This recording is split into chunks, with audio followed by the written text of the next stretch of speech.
Hãy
subscribe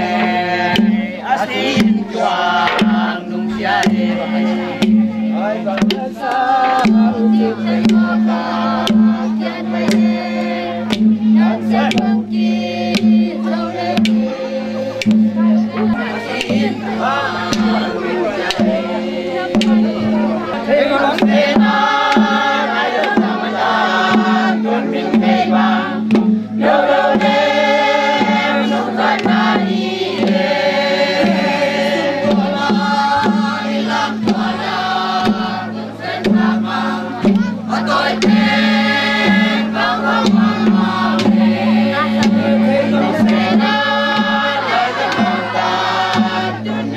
lỡ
Chúng tôi nhìn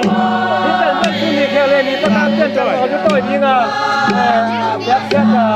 lâu ẩm nó mường ra là khi nào đi đến nơi đến bên nào từng một chúng tôi giờ đã lưu phủ sau là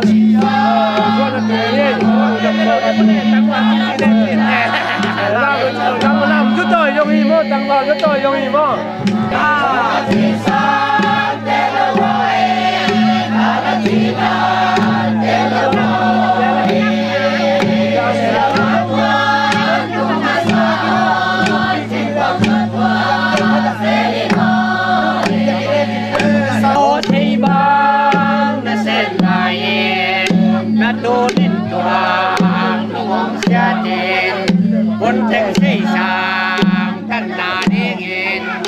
xin lạiความบางเงี้ยเงี้ยนี่เงี้ยชีวิตมันเงี้ยลงมาเป็นเลิศคนไทยต่อลุกตั้งเดินเราเชื่อเรื่องต่อเดินว่าเราเราก็ทันตุกฟ้าเราลาลิลาเดี๋ยวเขาจะ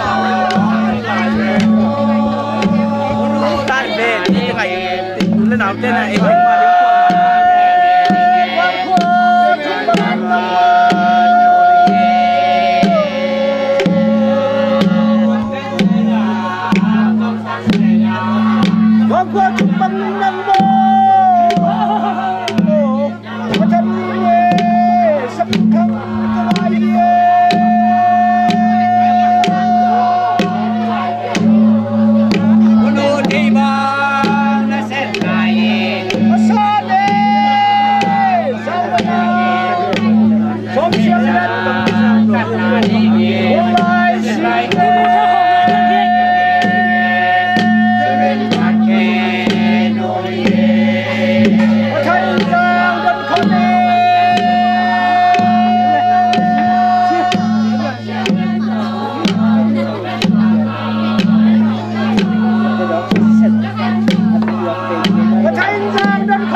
mà si kha ahin khai na na chai lai na wo a chai pi ano pi changin na ong no pin la ong chai pi ta wo ko kalung dam ni hui ei oi ma du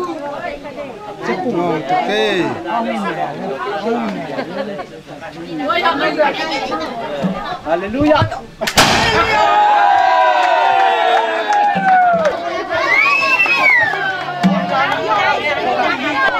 subscribe cho kênh Ghiền Mì Gõ để không bỏ lỡ những video hấp dẫn.